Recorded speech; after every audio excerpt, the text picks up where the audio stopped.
Blink-182 singer Tom Delonge, if you don't know, is very involved in the UFO community. He started To the Stars Academy that famously had Lou Elizondo, Chris Mellon, right, and Jim Semivan, who I covered yesterday, right? He worked for the CIA for over 2 decades, and he joined this company called To the Stars, and they were going to, present the UAP phenomena. They were researching stuff. They had metamaterials. They were going to do, movies, books, all these things.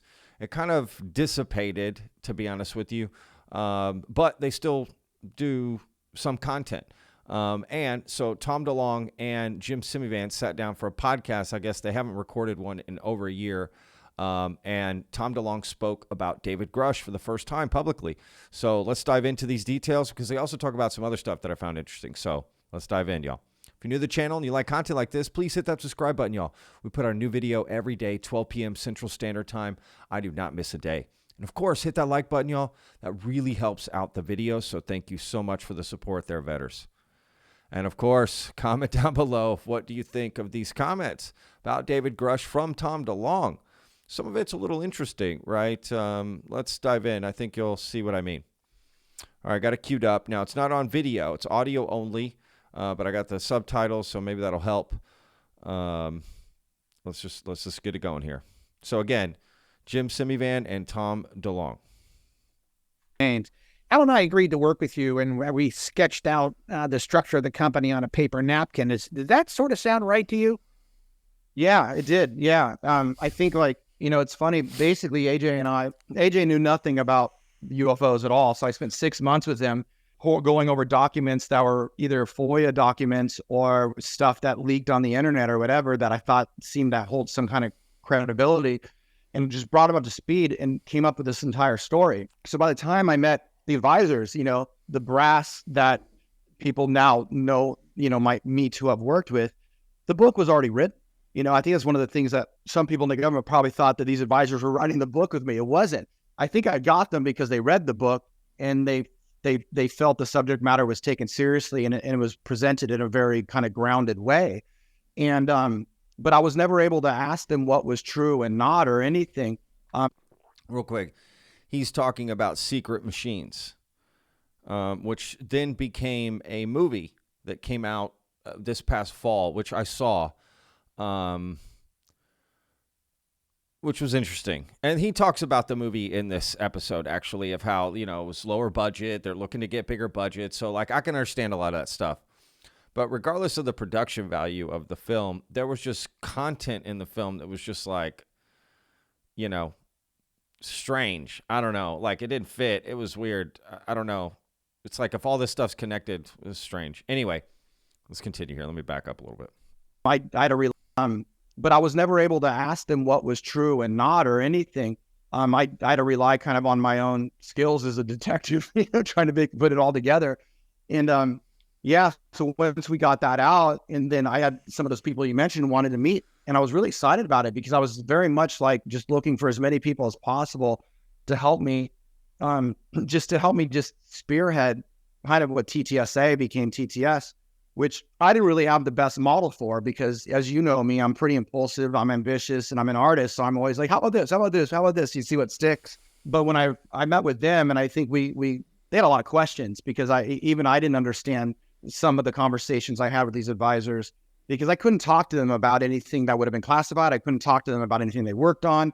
I could only talk to them about mythology and astrology, or cosmology and these big wider topics, for example, one of the things we talked about a lot were the Greek gods and Greek mythology, which even to this day, I still don't totally understand how it connects in every single way. But so when I met the friends of yours, I remember it'd be why are they talking to you about Greek mythology? I don't know, this is what I think, this is what I think. Yeah. And there's a lot of questions still left there. But that's when they said, hey, you should meet Jim, and I was ecstatic because at the time you were still super heavily involved with the agency and you were just a real player, and that's all I wanted. What I definitely didn't want to do was do anything that ruffled anybody's feathers necessarily in a bad way. I wanted to push the ball down the field, and I'm willing to push on boundaries as much as I can, but I wasn't trying to do something to get in trouble or or hurt any efforts. Because when I came to basically when I wrote the book, I came to the conclusion on my own that, wow, this is a fucking wicked problem. This thing is extremely advanced. This thing is extremely scary, because I think there's some dark aspects that are going on. And that's when I came up. I feel like we're fighting a tank with a stick. And Right. who am I to walk out there and just act like I know everything and like just spill the beans on everything? I'm like, I think I have an understanding of what's going on. And now I have a greater understanding of, wow, maybe they're doing exactly what I would have done if I were in their shoes, or that any smart person would have done. And maybe that needs to happen, you know? And one of the things that always resonated with me is what you always said this, go, Tom, you may have, you know, a 10,000 foot view of this, but what if somebody has a 60,000 foot view of this and just knows a hell of a lot more than you know? And I was like, copy that. That's exactly the case. And I think that kind of going by that was really what made me want to have better people in my circle, more purple people in my circle, and try to do it as a group effort that can help and not hurt our chances at a wider conversation. And Secret Machines is a really great story that I really do believe the arts matter in this. Like, I always wondered if they were to put together, like in Congress right now, they're talking about a presidential review board of scholars, or the people, the elites, you know, that could go through the information of what gets disclosed. I always thought an artist should be there, because I think artists in general are more in touch with consciousness because like a scientific mind is very zeros and ones in the very present, unless you're Hal Puthoff. Hal Puthoff's a spiritual scientist, you know. But a lot of times guys that are caught up in how you measure something, they're restricted by what they can measure with the tools they got. Artists and mystics are just like, what they're doing is real too, and they're not using a measuring stick or a beaker, you know. And so I having an artist or a story to present these themes creates an emotional, the word tether, you know, through point, where people can feel as they learn and have an understanding of the gravity of the situation. And so yeah, that is how I met you. That is how we got here. But you guys provided, man, all you guys at TTSA in the early days just provided so much balanced, measured conversation to my more emotional kind of attack mechanism I did and all this stuff. Like, it really opened me up to understanding the graver nature of this subject, and also like just the weight carried by people trying to understand this and deal with this and make the right decisions with this. And also too, like having an understanding that everyone I met in the government, which I've met a lot at this point, not one of them has seemed like a liar, a thief, a weirdo, like somebody that had alternate kind of ambitions, like, you know, moral ambiguity. Like every single person was a smart, educated, seasoned veteran of their category of information that, you know, moved up the ranks because they're trustable and they're verifiable individuals, and they deserve to be where they're at. So it kind of took out all that kind of cloak and dagger kind of like conspiracy theory, all these men in black in the government, they're doing all these crazy shit. It's never been the case. You don't rise to those ranks by being an asshole and getting it wrong, I guess is my point, you know? Yeah, I think you're Real quick, he's about to get to David Grusch here in just a second. You know, I think just listening to Tom talk about like how TTSA started, right? And there's always been this idea like that there was some like bigger reason why it broke apart and all this stuff, right? I think just literally he kind of just said it, right? It was just kind of a general reason, right? Just too ambitious, just laid out to do all this stuff, and then just, you know, didn't pan out the way they thought, right? Financially and whatever, and just kind of let it go. But there was no conspiracy, like they were onto something, they got shut down or this or that. So I think it's just a very genuine sort of, you know, trying to start a business and it didn't work out. That happens a lot. I've ran my own businesses. It's hard. So, you know, it's a lot more just simple, right, explanation that seems very reasonable. And you can just tell from Tom DeLonge, like, this guy has the best of intentions, just curious about all of this, wants to know what's going on, had some sort of power, right, from building up the ranks of being in Blink-182, right, one of the biggest bands. So I can You know what I mean? Just wanted to leverage that into, UFOs, just like lots of celebrities do who have a lot of money, who are rich and powerful in that sense, who want to do other things, right?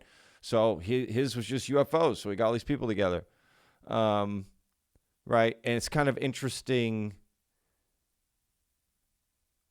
what Jim Semivan is going to say about all this too, like, and how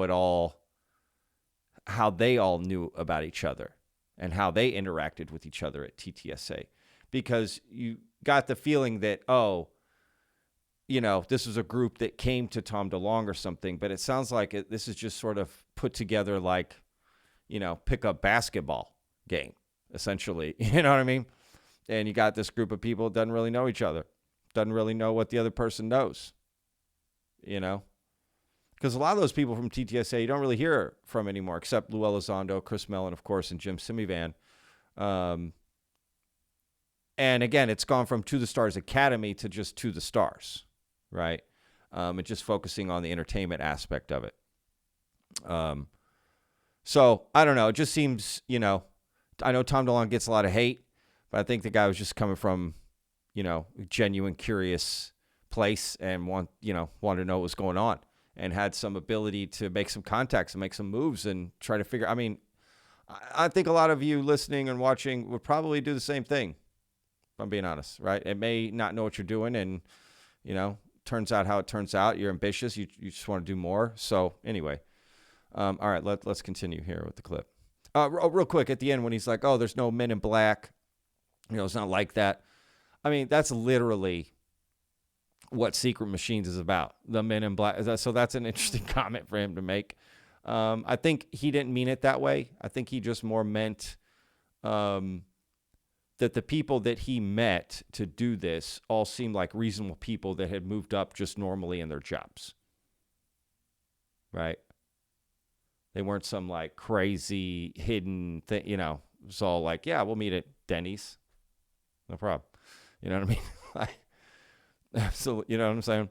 So, whatever. I just found that interesting, though. Like, there's no men in black. It's not like that. Like, there is that, too, right? Clearly. So, anyway. Absolutely right. I want to make two quick points about this. The first one is Tom's advisors, his original advisors.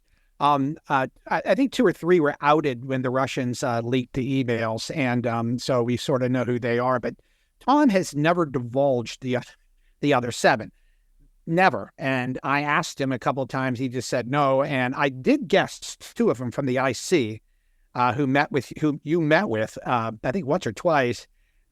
Very senior people, I'm not telling you how I figured it out, but I'm pretty sure that's exactly what it was. But you've never ever discussed that publicly with anybody, and even privately.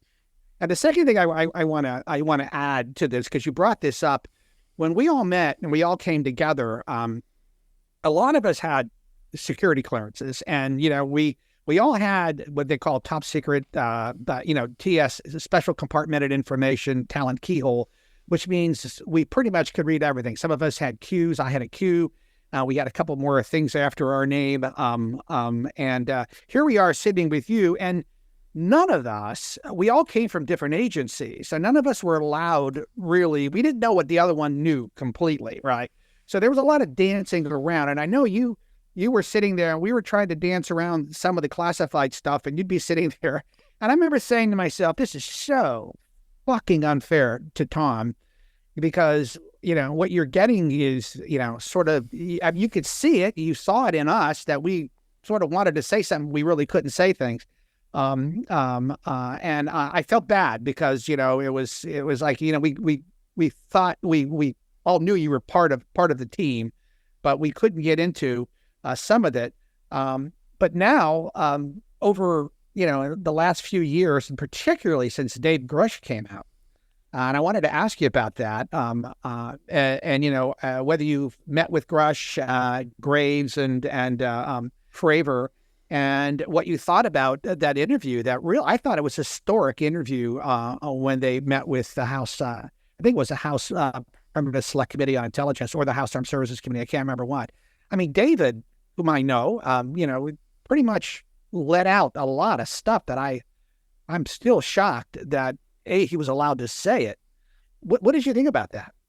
It just blew my mind. I mean, completely blew my mind. And, until I met with David and understood, because I did finally meet him. He came out to a show and brought him backstage and just talked to him for a couple hours. And I was like, how in God's name were you able to do that? And he said it was actually really funny. He filed with the security offices of what he wanted to say. And the only way they could tell him not to say it was to admit that these things were real. So they just didn't admit that these programs and keywords and whatever the hell you guys do is real. So he's okay, then I'm going to say it, and I was like, oh my God, like he caught him in a catch-22. But to see him live on TV doing that under oath, it blew my mind that this wasn't the biggest headline every day since. But I think the people sitting in the committee knew exactly what was going on. And I think Congress is now got a fire under their ass because they're all kind of where we were many years ago going, wait, what? Is this real? Wait, what?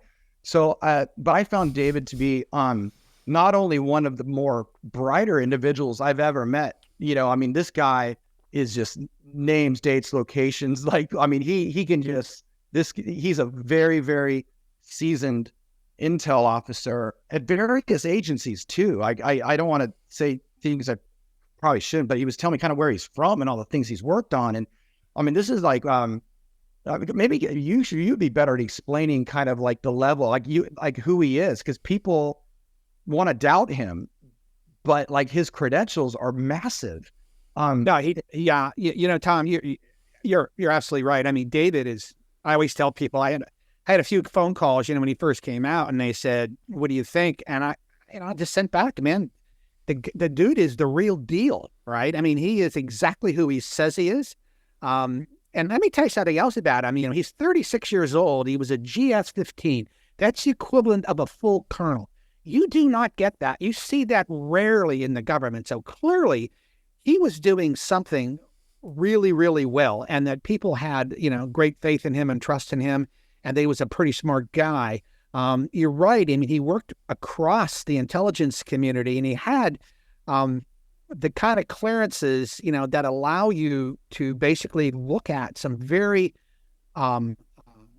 bigoted and restricted programs, wavered, unwavered.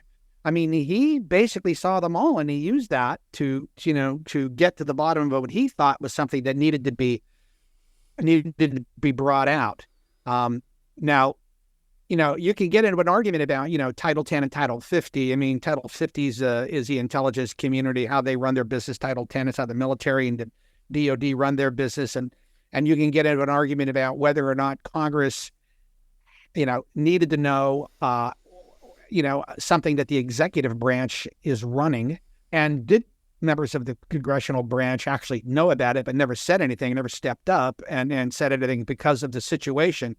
Executive action documents. I mean, there's all kinds of stuff you can get into here. But nevertheless, David felt very, very strongly that he needed to get this out. He felt that everybody should know about it. And that's probably his strongest point as far as I'm concerned. There are way too many people. Millions of people have had these experiences, these abduction experiences, contact experiences. And the government cannot keep denying, the reality of this.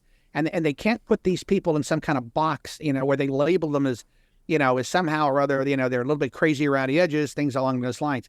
When it's actually not true. You can't sit on this. You just can't. And it's unfair. It's unfair to a lot of people, and it's been going on way too damn long.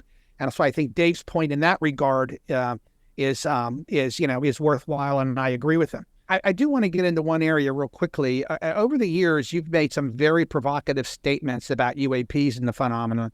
And you actually just made quite a few of them over the last hour or so. Lately, in the Newsweek article you did on November 23rd. So my question is, has there been any changes in your worldview on UAPs and the phenomenon over, let's say, the last, 6 years or 10 years? And if so, what are those changes? Now, you alluded to some of them, but I want to ask you that specific question. What was Tom DeLonge, 1.0? Now we have Tom DeLonge 2.0. What's the difference? Yeah, I think in the early days, I think there's like three major growth points in my understanding of this phenomenon as best as I can have it. The first one was that, these things came from other planets and they might have fucked with our DNA a bit. And they want, it's like there's a lot of stuff like ancient, like kind of historical, metaphysical documents. So they're like the Sumerian texts and stuff. Like they come here for the gold, to mine gold and all this weird shit. And so I was kind of stuck in a very physical, like, tactile understanding. Okay, they come here from there and they want a resource. And we're slaves. Okay, cool. Then the second step was like, okay, that's not seeming how our understanding of the universe works, with the double slit experiment and consciousness and quantum physics and everything existing in parallel. These things are coming from time, and they're here because they don't share or have the same consciousness that we have. And that to them is very alluring, just like all the ancient religions say, Satan wants your soul, The third step is the latest thing that I've grown into is rapidly advancing our DNA to prepare us to be in a certain way where they can be here and inhabit the life that we have and hack the way an AI system would hack into the programming of what our soul might be, which is outside of time and space, which I think is a really interesting, and it still makes more sense to me in the sense of where, in order to make that system hackable, it has to be at a certain point in evolution of its own growth, which thus brings in way more understanding,